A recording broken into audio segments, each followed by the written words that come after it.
souvent, le football, c'est un éternel reprouvement. Il ne faudrait pas que le doute s'accapare dans nos têtes. C'est bien beau de faire des plans sur la comète, mais à force de dire que si... Moi, en tout cas, avec des scies, je coupe du bois. Mais... Jusqu'à minuit, c'est l'after-foot. Gilbert Brébois. Jusqu'à minuit sur RMC, BFM Sport, rmcsport.fr, tous les supports pour l'after. Et Daniel Riolo, Jérôme Bretagne, et on accueille Jean-Baptiste Guégan qui est avec nous. Jean-Baptiste, bonsoir. Bonsoir. Avec un bouquin passionnant, Géopolitique du sport. Voilà, je le montre aux éditions Bréal, un petit livre, pas très épais, hein, mais c'est écrit petit. 300 pages quand même. 300 pages quand même. Donc il y a plein de choses, plein d'histoires dedans. Et en fait, c'est parfait parce que ces histoires de qualif à la Coupe du Monde font ressortir plein de problématiques géopolitiques dont on va parler dans quelques instants. Mais d'abord, on va conclure sur le Maroc avec Reda Alali qui est toujours avec nous. Daniel, tu avais une dernière question à poser à Reda. C'était pour finir sur un sujet qui est important et qui est toujours source de pas mal de polémiques dans les sélections africaines. Tu en parlais, Reda, il y a 2 minutes, c'est sur les binationaux. Non, ma question était simple, c'était qu'est-ce qui fait qu'on arrive ou non à les convaincre de venir? Qu'est-ce qui fait qu'ils veulent venir ou ne veulent pas venir à un moment?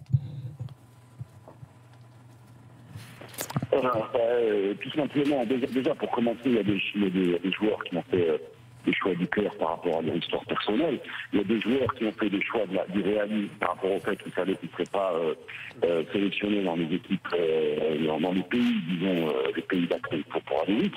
Et il y a des joueurs qui ont attendu la dernière minute pour faire leur choix définitif. Il y a également des opérations de sélection qui ont été menées par les sélections africaines, y compris vis-à-vis des parents des joueurs. Parfois, c'est allé jusque-là, c'est-à-dire qu'il y a eu des tournées qui ont été organisées par des anciens joueurs, des gens qui arrivent, pour essayer de convaincre les hésitants de basculer vers le pays d'origine, le pays de leurs parents. Moi, je pense qu'au Maroc, on est capable d'accepter toutes les décisions.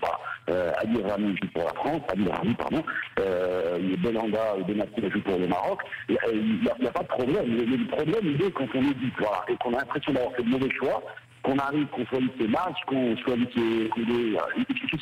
Et évidemment, dès qu'on a ce problème vu du pays qui est le Maroc, eh ben, la question qui se pose, c'est comme en France, est-ce qu'il est national, est-ce qu'il est vraiment marocain, est-ce que machin, et ça bascule vraiment très rapidement. Oui, et les gens au Maroc se disent exactement la même chose, Reda, au final. Voilà, exactement. Ouais. Est-ce qu'il a la bonne implication, tout ça, quoi. Reda, la liaison est moyenne avec le Maroc. Là, tout à l'heure, ça passait bien, mais là, on t'entend plus très bien. Donc, on va s'arrêter là. On te rappellera un de ces jours. Merci pour beaucoup, refaire le point. Merci à toi, en tout cas. C'était très instructif. Sachez que l'after est très écouté au Maroc. On a souvent des mails, des tweets de supporters du foot en général au Maroc. Attention, juste avant... Ils sont très Liga au Maroc maintenant. Ah bah c'est Barça au Real. Le Marocain, il est soit Barça, soit Real. À une époque, le football français arrivait à se faire une place, des clubs français et tout, mais là, c'est... Ils sont pas PSG ou là-bas, ils sont Barça ou Real. PSG, ça serait peut-être le club un peu plus représenté, mais alors sinon, c'est Real, Barça, ils sont taqués là-dessus. Hein. OM quand même pas mal au Maroc, hein. Ouais, oui. Alors juste un mot quand même pour finir, la sélection algérienne, enfin la fédé algérienne a fait savoir aujourd'hui qu'elle voulait un Algérien pour succéder à l'Espagnol Alcaraz qui s'est fait virer hier. Ils ont contacté deux entraîneurs, Jamel Belmadi, ancien de l'OM et du PSG, qui aujourd'hui est au Qatar, et Rabat Madjer, qui a déjà été sélectionneur, donc qui est l'icône du foot algérien, bien sûr. Voilà, donc ils veulent un Algérien à suivre, on ne sait pas encore qui sera choisi. Jean-Baptiste. Oui. Alors, il y a plusieurs dossiers qu'il faut qu'on aborde ensemble. Dossier géopolitique lié au calife. Tout est dans le bouquin, hein, mais là, on va pouvoir en débattre. D'ailleurs, le 32-16 est ouvert, appelez-nous, si vous avez des questions à poser à Jean-Baptiste. Premier dossier, la Syrie. La Syrie a bien je crois que tu voulais lui demander ce qui s'était passé aujourd'hui avec Valk et Bin et tout. J'aurais dû démarrer par ça. Toujours le Qatar. Il faut toujours démarrer par le Qatar, géopolitique, le Qatar, foot. Pardon. En fait, j'avais cette thèse en tête, cette Syrie, mais le Qatar. Alors, avant qu'on en parle ensemble, les faits. Donc, une enquête ouverte en Suisse. Donc c'est les suites des affaires de corruption de la FIFA. Donc le Qatar et beIN Sport dans le collimateur de la justice suisse. En fait, en gros, on soupçonne le Qatar de corruption privée dans l'attribution de droits médias de plusieurs Coupes du Monde par l'intermédiaire de beIN. Pour faire simple, c'est quoi? C'est je t'arrose pour que tu me donnes les droits. C'est ça, jusqu'en Voilà. 2030. Faut toujours faire simple quand on parle Voilà, d'oseille, 2030, Gilbert. Ça, Bah, c'est mieux. là, tu l'as schématisé. Moi, j'avais utilisé les termes juridiques. Il faut schématiser. C'est en gros, je veux les droits pour la Coupe du Monde. Combien tu veux? Je t'arrose. Voilà. Je te mets l'enveloppe sous la table. On en parle Donc, plus. en Tu gros, votes et là, pour moi. Bon, ils auraient arrosé. Procédé. Pour reprendre tes termes, ils auraient arrosé l'ex-secrétaire général de la FIFA, Jérôme Val. Jérôme Val, franchement, il n'a jamais été arrosé. Qui aurait Avec un prénom arrosé comme ça m'étonnerait. Et Jérôme Val, lui, c'était arrosage automatique. Mais tu sais, le multi-G à 8. Ah, mais non. Non, mais là, ça va, il a une boîte C'est même pas des casseroles qu'il a. Il a une boîte d'événementiel en Espagne, il l'emmerdait pas. Il a totalement démenti ce soir et pour l'instant, il n'est pas condamné. Mais Je le précise. démenti. Dans Non, cette mais affaire. pour ce qui est des casseroles, tu vois, on sait, il a un BHV au cul depuis des années. Qui aurait allumé ton arrosage à 8 branches là? Nasser El Khelaifi, qui est impliqué dans l'affaire en tant que patron de beIN Sport. Donc il y a eu perquisition aujourd'hui au siège de beIN Sport ici en région parisienne. Le Qatar arrose beaucoup. beIN a fait un communiqué en disant Même non, nous, on n'y est pour rien, etc. N'empêche que il y a peut-être une question de calendrier qui est à décrypter, Jean-Baptiste, dans cette affaire. Ce qui est intéressant, c'est que ça fait beaucoup d'affaires qui touchent le Qatar. On n'oublie pas qu'on est en pleine crise régionale au niveau du Golfe Persique. Et ce qui est intéressant, c'est que tout sort quasiment en même temps. On a vraiment l'impression d'un calendrier. La semaine dernière, on avait un rapport d'une ONG qui expliquait que le Qatar serait pas prêt. Enfin, c'était pas d'ailleurs une ONG, c'était un think tank. C'est une organisation qui est chargée de produire des rapports. Là aujourd'hui, on a une deuxième affaire qui concerne le Qatar, parce que là, c'est pas l'attribution de la Coupe du Monde, c'est l'attribution des droits de diffusion. Ouais. Ça arrive, ça s'accumule, ça commence à faire beaucoup, et donc tout ce qui apportait finalement une image positive au Qatar est en train justement de se déliter. Qu'est-ce qui reste au Qatar aujourd'hui? Il va rester le PSG, sauf que là, en touchant beIN, on touche aussi le président du PSG. Si ça va plus loin, il sera forcé de prendre du recul, et ça va affecter à la fois la chaîne, les activités du Qatar à l'étranger, parce que c'est vraiment le bras armé, c'est lui qui a la confiance finalement de l'émir Al Thani. Il gère pas avec le sport, il gère aussi le reste. Et derrière, c'est le club qui va se retrouver aussi en première ligne. Directement le PSG en fait, cette affaire. De fait, oui. Parce que en termes de direction générale, après, qui prend le lead? Bah oui. Au PSG? Bon, c'est un président délégué, tu peux toujours nommer un autre président délégué. Ouais, tu peux je suis pas sûr que tu affaiblisses réellement le club. Il est à l'oreille du prince. Oui, c'est un prince. Oui, et puis quelqu'un d'autre ira chuchoter à l'oreille. Non, puis aimer des joueurs aussi. Si il aime des joueurs, Nasser. Mais non, mais c'est pas. Donc c'est sûr que ça serait mieux y avoir un autre président au PSG sans que ce soit un problème si jamais il devait avoir un souci, le gars. Oui, non, mais de toute façon, ça va sauter en période finalement faste pour le PSG. Pour l'instant, ça sourit. C'est quand même un élément. Sarkozy rêve du poste. Non mais attends, excuse-moi, parce que ajoutons à la liste. Il fait le tour du parc depuis ce matin, c'est bizarre. Sarko en vélo, je l'ai croisé 3 fois. J'attends le fauteuil. Écoute, ajoutons à la liste l'affront des grands clubs contre le PSG, parce que c'est indirectement contre le Qatar aussi. Donc, mais là, tu mélanges plein de dossiers qui sont différents. Non, mais ça s'ajoute à la liste de l'affront anti-Qatar. Le fait que Nasser soit plus là, il pourra plus forcément défendre ses intérêts devant l'UEFA. Avec l'ECA qui est en face, c'est-à-dire cette organisation qui regroupe tous les plus grands clubs. Là, il va y avoir un vrai problème de négociation. Peut-être que Jean-Michel Aulas est très content de ce qui est en train de se passer. Il y a tout un ensemble de questions à l'échelle nationale, européenne, internationale qui jouent là, avec ces procédures-là. La justice suisse fait pas les choses par hasard, elle a communiqué, il y a eu des perquisitions sur plusieurs pays. On est sur quelque chose qui est planifié, qui est organisé, et on se rappelle de comment la FIFA s'est effondrée.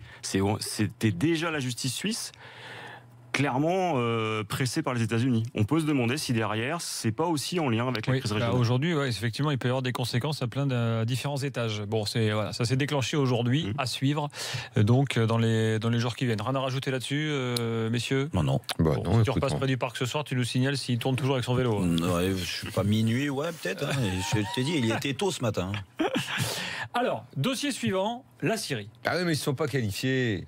C'était la belle mais histoire. l'histoire est belle, mais c'est bien Alors, de l'histoire est belle. recul par rapport à l'histoire. Alors, attends, justement. Moi, j'aimerais. Alors, est-ce que vraiment l'histoire est belle, ou est-ce que finalement l'histoire n'aurait pas pu se retourner un petit peu contre le monde du football, parce que c'était quand même la Syrie de Bachar el-Assad, cette équipe. Et c'est encore la Syrie de Bachar el-Assad. C'est l'équipe qui représente la Syrie de Bachar. C'est ça. C'est pas l'équipe nationale des rebelles. Enfin, c'est voilà. Puis si elle est allée en Russie en plus. Oui, ça aurait été drôle. Surtout avec l'Iran, avec l'Arabie Saoudite, ça aurait pu être intéressant.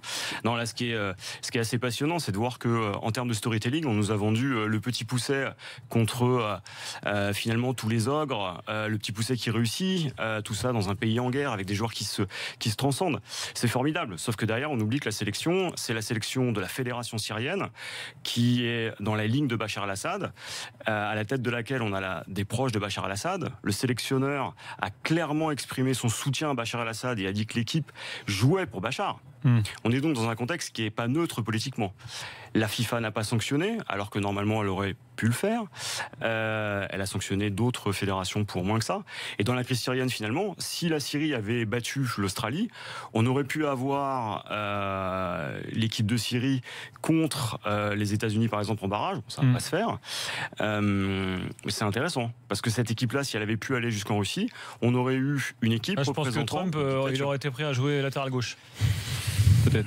Il y a quand même une histoire. Il y a l'avant-centre qui est le meilleur buteur de la Syrie, qui est un gars qui avait pris parti pour les rebelles et qui finalement est revenu en sélection. Alors du coup, il a été détesté par l'autre camp, genre il a trahi.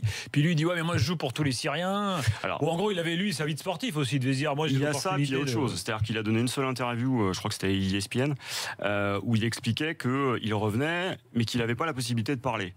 Dans ce type de cas, c'est simple, c'est que le régime soit lui a mis la pression, soit qu'il a négocié avec le régime pour que sa famille et lui soient en paix. Le régime de Bachar el-Assad, malencontreusement, il va rester. Là, en l'occurrence, ça paraît compliqué de le voir changer. Et dans ce cadre-là, ces joueurs, qui sont des joueurs professionnels, jouent pour le pays, évidemment. Mais ils jouent aussi pour autre chose. Et ils jouent pour leurs proches. D'ailleurs, il y a eu, je ne sais pas si vous avez suivi ça, les gars, mais il fallait un match, il y avait un match décisif pour les Syriens en Iran. On sait que l'Iran est un petit peu le grand frère de la Syrie. Il fallait absolument que la Syrie gagne. Il y avait 2-2, 5 dernières minutes. Il y avait un but. Hop, but de la Syrie, dis donc. Je dis pas qu'il y a eu arrangement, mais... Non, mais si tu le dis. Non, mais ça interroge. Ça tu le dis, mais quand on regarde les classements FIFA, il y a un vrai écart. Quand on regarde le niveau de jeu, voilà, sur le dernier quart d'heure, je crois que ça se termine en match nul. D'ailleurs, ça se termine en 2-2. Oui, c'est ça. Il leur fallait un point. Voilà. Il leur fallait un point. Ils prennent le point dans un groupe où le Qatar est éliminé, dans un groupe où la Chine est éliminée. Bon. Bizarre. Il n'y a pas à être parano, mais on peut se poser la question. On a dû avoir ça dans l'histoire du foot, toi qui a beaucoup étudié ça, de pays qui ont fait cadeau à un pays ami. Oh, tu penses qu'il y a des arrangements? Non. Ça a dû. Daniel. La France l'a jamais fait. T'as un exemple avec la France? L'Allemagne et l'Autriche se sont aidés. Ouais, je pensais à ce match-là. Le Danemark et la Suède se sont aidés. Le Danemark et la Suède sur le dos de l'Italie en 2004. Ils se sont aidés. Le gâteau. L'Allemagne et l'Autriche, gâteau aussi. Oui, non, mais ça. Le biscuit plutôt, comme on dit. C'était contre les Algériens. Les biscuits. Oui. C'est ça. C'était au détriment de l'Algérie. Alors, rien à rajouter sur la zone Asie là, sauf que l'Australie n'a rien à y foutre. Enfin bon, ça c'est un autre truc. Ça, voilà. Non, ce qui est juste intéressant, c'est de voir que les pays qui postulent pour la Coupe du Monde, et en tout cas pour les prochaines éditions, ne vont pas y aller. Ni le Qatar, ni la Chine, ni les États-Unis. C'est-à-dire que sur les prochaines éditions, on n'aura aucun pays qui aura été capable d'aller sur la prochaine Coupe du Monde. Pourquoi tu penses que donc on a Qatar 2022 et après Chine, États-Unis? Moi, je pense États-Unis, Chine. États-Unis, Chine, c'est ce à quoi tu crois, mais alors que l'Uruguay a présenté un dossier, qu'il y a longtemps... Uruguay-Argentine pour 2030. Uruguay-Argentine pour 2030. Qu'est-ce qui te laisse penser que ça va être autrement? Quand on regarde la candidature américaine, ils ont réussi à s'allier avec le Mexique et le Canada. Financièrement, économiquement, il n'y aura pas de problème. C'est là où on va aussi générer un maximum d'argent. La MLS 2026, hein. Ouais, voilà. La MLS est en pleine construction. Elle veut rivaliser avec les championnats européens et notamment la Première Ligue. Si je suis la FIFA, je regarde l'état des forces en présence. J'aime beaucoup l'Uruguay. C'est les vrais pays de football. Avec l'Argentine, ça serait formidable. Maintenant, quand on regarde la capacité financière des acteurs, le business, quoi. Le business. Et puis il n'y a pas que ça. Il y a le poids politique et géopolitique. C'est-à-dire que en termes de relations maintenant avec les processus de désignation, il faut être capable de convaincre l'ensemble des membres de la FIFA, donc l'ensemble des fédérations pour la désignation. Le poids diplomatique des États-Unis, associé au Canada et au Mexique, il est nettement plus important que l'Argentine et l'Uruguay, sans parler de business. Après, on verra. Si la FIFA a changé, on peut peut-être avoir une surprise. Je suis pas sûr que ce soit le cas. Et celle d'après, pour toi, ça te paraît également quasi bouclé pour la Chine en 2030? Après, si on regarde les choses, simplement, la Chine n'y va pas en 2026, leur équipe nationale sera pas prête, ils ont mis des milliards sur la question, ils sont prêts à développer des milliers de joueurs. Ils vont pas, la Chine ne va pas à celle de 2018. Non, elle ne candidate pas pour 2026. Ah, elle ne candidate pas, j'ai pas compris, ok. Et donc du coup, il lui reste 2030. Ils auront une équipe nationale a priori performante s'ils mettent les moyens, s'ils arrivent à sortir une équipe correcte. Bah, disons qu'ils ont encore 12 ans. Ils commencent, ils ouvrent les centres de formation. Même un gamin de 10 ans là, il peut rêver d'être acteur en 2030. Et ça veut dire que le cycle, c'est exactement ça, le cycle de performance sera là. Et puis à côté, c'est la Chine. La Chine veut faire du sport l'élément qui lui permettra de concurrencer véritablement la puissance américaine. Là, on est dans autre chose. Le sport, finalement, c'est un élément dans une politique mondiale. Là, on est vraiment dans le soft power sportif. On instrumentalise le sport. Le Maroc veut aussi la Coupe du Monde 2026. Ils veulent candidater. C'est compliqué. Ça paraît très compliqué. À tout niveau, en termes d'infrastructure, en termes de pourtant, financement. s'il y avait une vraie rotation des continents qui était appliquée, ça devrait revenir en Afrique à un moment. Ça devrait, mais aujourd'hui, est-ce que financièrement... La rotation du business, c'est pas la même. 2010. Non, puis, aujourd'hui, c'est 48 pays. Il faut les accueillir, les 48 pays, les 48 délégations présentes sur son sol. Aujourd'hui, ça veut dire beaucoup c'est plus vrai, de c'est stades. dès la prochaine, on passe à 48. Je sais pas pourquoi ce truc-là ne me rentre pas dans la tête. C'est comme si ça avait été une blague et une chose à laquelle je ne crois pas. 48, Mais on est certain de 48, ça, c'est sûr, c'est bouclé ça. Sauf s'il y a une réforme, mais... Non, mais j'ai l'impression que ça n'a pas été acté ce truc-là. Je sais pas pourquoi. Ça arrange tout le monde. C'est plus de pays, plus de participants, plus de recettes, clairement, plus d'expositions. On va s'étaler sur 2 mois de compète. Non, tout est fait pour qu'en gros, ils rajoutent une poule. Et qu'après, on ait finalement le même entonnoir. C'est le même format finalement que la Coupe du Monde actuelle avec un groupe en plus. Il y aura un peu plus de matchs de merde, quoi. Voilà. Mais un peu plus de chances de se qualifier. C'est surtout pour ça que. Pour se qualifier, oui, ça c'est. Je pense que celui tu vas qui pas se en qualifie 8e. pas là, c'est. Ouais. Alors déjà, c'est plus simple Pour de se qualifier. qualifier. Ouais, après, pour aller 8e. C'est le premier tour qui va être en bois. Oh. Donc après, c'est l'objectif, c'est même plus matchs. d'être en 8e. Ouais, mais c'est intéressant pour les pays qui ont galéré. Je pense par exemple au Chili. Dans ce nouveau format-là, le Chili passe. Ouais, non, mais les Sud-Américains, il va falloir arrêter. Bientôt, tu vas qualifier 8 sur 10. Ça va être ça, ça va être 7 sur 10. Non, mais suffit. Ça va être je pense 6 que ça vaut aussi pour l'Afrique, parce que l'Afrique récupère des places en plus. Et quand on regarde ce qui se passe, le Cameroun a toujours eu des difficultés, l'Afrique du Sud, c'est pareil. Là, on est sûr de les avoir. Or, quel est le continent où il faut développer le plus le foot? C'est l'Asie, et en deuxième rang, c'est l'Afrique. Là, vous êtes sûr d'avoir les plus grandes sélections. Et l'Asie, dans quel pays il y a l'Inde. La Chine veut s'y mettre. Mais l'Inde, ils sont loin. Ils sont loin. L'Inde, ils sont super loin. Ils ont, je crois, gagné 40 places. En Inde, même Bernard Mendy aurait sa place. D'ailleurs, il l'avait dans le championnat là-bas. Sur son niveau du match de l'after, je suis pas sûr. Mais je lui dirai, je le vois bientôt. Il écoute certainement. Alors, changeons de continent. On a dit un mot du Panama hier. Ah, l'Asie, ça t'a saoulé. Là, j'avais encore une question. Vas-y, si tu veux. Non, mais je pensais qu'on avait fait le tour. Non, mais je voulais savoir quels étaient les pays qui, dans la zone Asie, pouvaient. Une bonne génération. Si, moi, tu veux que je t'en dise un de pays qui est un pays émergent du football, l'Indonésie. Ouais, je suis complètement d'accord. Énorme population. Ils aiment le foot. Bon, le problème, c'est que leur championnat, pour l'instant, a des gros problèmes de corruption. La Chine aussi, cela dit. Vous avez vu que monsieur Chaperon, l'énorme Tony Chaperon, va arbitrer en Chine ce week-end. Pourquoi? Parce que leur système d'arbitrage est tellement vérolé que pour les gros matchs, ils préfèrent faire venir les étrangers. Tu vois, je pense qu'il y va pour le projet sportif. Un gros chécos pour ça. Tu penses qu'il y va pour le projet sportif pour un match comme ça? J'aimerais savoir combien il va prendre. Toi qui défends il y va pour le projet sportif. Écoute, découvrir. Il lui propose un gros chécos pour faire arbitrer un match, il va dire non? Tu veux que je te dise? Attends. Moi, je pense qu'en fait, il prend quasiment rien. Pourquoi? Parce qu'en fait, ça passe par la Fédé. C'est-à-dire que c'est la Fédé chinoise qui contacte la Fédé française. Donc là, c'est Pascal Garibian, patron des arbitres. C'est Garibian qui croque. Qui désigne, c'est Garibian qui croque. Qui désigne un de ses gars. Je me disais qu'il avait changé sa montre dernièrement quand il est venu au studio. Voilà, tu vois que tu colles pas tes trucs. Non, je te jure, il avait une merde avant. C'est horrible. Je l'ai vu à la commission. Dès que ça parle des arbitres, il peut pas s'empêcher. Je ne donnerai pas de marque parce que je le respecte, mais là, ça avait changé. C'est vraiment un autre niveau là. Bravo. Hein. Chaperon, il s'est rincé dans l'arbitre en Chine. Il y va ce week-end. C'est beau. Il va arbitrer. Ils ont pris Chaperon, ils ont pas pris Turpin. Shanghai contre Tianjin.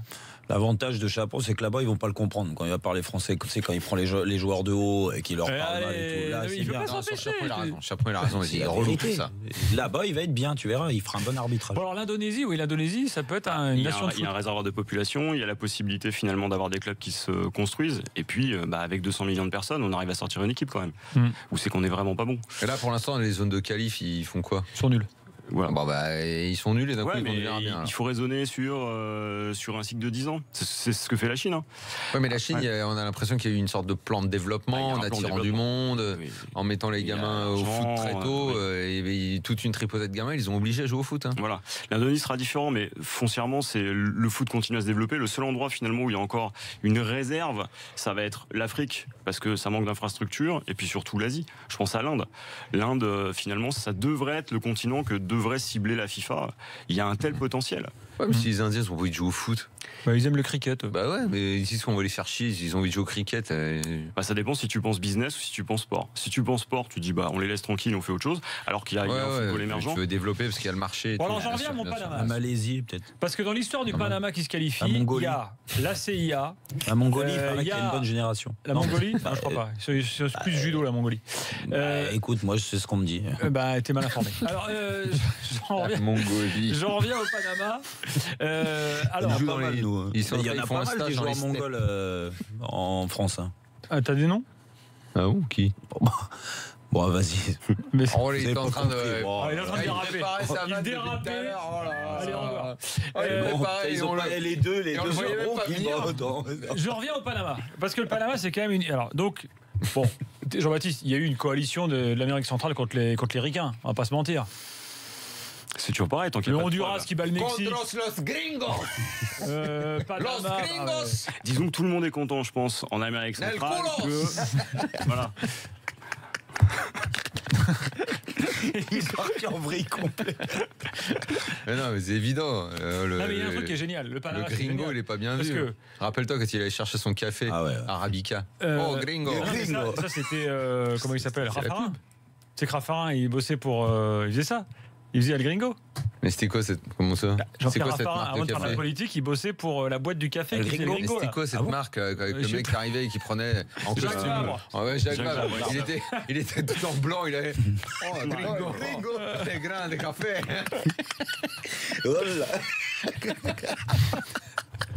La vieille pub à l'ancienne. Jean-Baptiste, nous allons relever le niveau. Alors, je voulais donc vous parler de Noriega. Il voulait parler de la coalition Amérique centrale contre les gringos. Ce qui est énorme avec le Panama, ce pays a été envahi par les Américains dans les années 80 pour le contrôle du canal. Bon, les Américains ont encore la main sur l'économie. Clairement.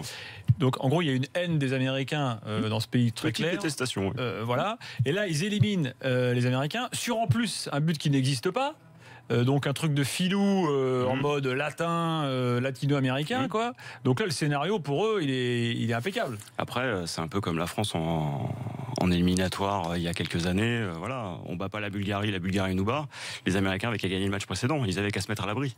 Là, c'est surtout le niveau sportif. Quand on voit les joueurs alignés, on peut se demander s'il leur fallait pas faire le job.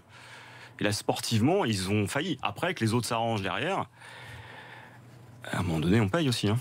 Exactement. Bon, voilà, je rappelle que Noriega était un ancien agent de la CIA que les Américains ont mis en place, président du Panama. Non, mais c'est vrai que là, les États-Unis, c'est de leur faute. Hein. Là, honnêtement, c'est donc dans le développement France-Israël, quoi. C'est pareil. Exactement. Dans le développement du foot aux États-Unis, qui est assez constant, ne pas être à la Coupe du Monde alors qu'ils y sont depuis des années. Depuis quoi maintenant? La dernière fois qu'ils n'ont pas été. La Coupe du Monde. Enfin, toutes les dernières en tout cas. Donc, en 90, ils y étaient. 90, ils y étaient. 86, ouais. 86, ils sont pas. C'est un sacré coup d'arrêt pour eux quand même. Mais c'est même incompréhensible quand on voit le niveau général. En plus, la zone CONCACAF pour eux, c'est quand même pas. C'est du gâteau. Des professionnels, ils ont de l'argent, ils ont des moyens, ils voyagent et s'entraînent dans des très bonnes conditions, ce qui n'est pas le cas de la moitié des équipes qu'ils ont rencontrées. Ils se font battre. Je crois que c'est Haïti qui les accroche aussi. Enfin, aujourd'hui, se faire accrocher par Haïti. Alors, tu sais qu'il y a un truc qui va booster le foot. Eloi qui joue encore. Comment s'appelait l'ancien mec du PSG aussi haïtien là? Jean-Eudes Maurice. Jean-Eudes Maurice, il doit être titulaire. Il y a un truc qui va booster le foot aux États-Unis, mon petit Daniel, c'est que la MLS va sans doute abolir l'espèce de salary cap là, qui est actuellement avec les 3 salaires. La luxury. Ça a boosté. Si, ça a boosté parce que du coup, ils vont pouvoir recruter beaucoup plus de grands joueurs dans leur championnat. Voilà. Donc ça va quand même changer la donne. Mais c'est surprenant quand même qu'il y ait une telle défaillance à ce niveau-là. Enfin, c'est ahurissant. Messieurs, un petit tour à la boxe. Morgan Mori nous appelle. Je crois qu'on avait gagné. Morgan, il peut te parler. Tiens, tu veux des noms de Mongols qui sont bons? Regarde, Morgan, il va t'en sortir. 3 judokas mongols qui ont fait des podiums mondiaux ces derniers temps. Champion du monde des moins de 57 kilos, Soumiya Dorchuren. Ouais. Tu as le premier champion du monde de l'histoire qui s'appelle Cash Bâtard Sangat Bâtard, qui veut dire le guerrier blanc. Cash Bâtard. Cash Bâtard. Le bâtard. Oh, le et bâtard. Nedan Tufchin Bayar qui était champion olympique en 2008, vice-champion olympique en 2012 et médaillé mondial cette année. Ah non, t'as pas le droit. T'as pas le droit, c'est nul. Jean-Baptiste a bien fait de venir ce soir avec ton bouquin de géopolitique. Ah ouais, mais là, nous, Ce soir, géopolitique pour je vais tout te le monde. dire, c'est pas 300 pages que je te fais, moi. Jérôme. N'empêche que Morgane, lui, il te cite des sportifs. Voilà, c'est ça, monsieur la Bible du sport. Morgane Maury. Bravo, Morgane. Bravo, Morgane. Championnat d'Europe des poids coqs entre le français Karim Garfi et le belge Stéphane Jamois. Match à sens unique en faveur du tenant du titre, le français, le boxeur de Manosque, Karim Garfi. Énormément de classe. Le boxeur de Manosque. Manosque. Oh, là où allaient les babas cool avant et tout. Exactement, poids coq, 53 kilos, Daniel. Tu te posais la question tout à l'heure. Ce sont des garçons de 53 kilos, 1m65 environ, ça va très vite. Et le visage de Karim Garfi, on a la 7e reprise, c'est pratiquement le même qu'à la première. Il est extrêmement facile. Le visage de Jamois, il a été touché à la bouche, à la lèvre, à l'œil gauche. Il a toutes les peines du monde à toucher le français. C'est un véritable récital pour l'instant que livre le français, qui est bien parti pour conserver sa ceinture. Il avait pris cette ceinture européenne contre Jamois en 2013 avant de la perdre par la suite et de la reconquérir il y a quelques mois contre un Britannique. Et bien Karim Garfi, il montre qu'il a la classe peut-être au-dessus d'un championnat d'Europe. Il est extrêmement facile. A tout à l'heure, Morgane. Dans quelques instants, on va parler de Ligue des Nations. Voilà un autre truc géopolitique intéressant en Europe cette fois. Et puis Jean-Baptiste va nous faire l'after story ce soir. Il va vous raconter comment un match de foot a déclenché une vraie guerre. Parfait, ça j'adore. Oui. C'est dans quelques instants. Et donc sans oublier le quiz, inscrivez-vous 32-16 pour le quiz tout à l'heure. Jérôme Bretagne est déjà en train de réviser là, puisque hier il a pris une belle branlée, il faut le rappeler. A tout de suite dans l'after.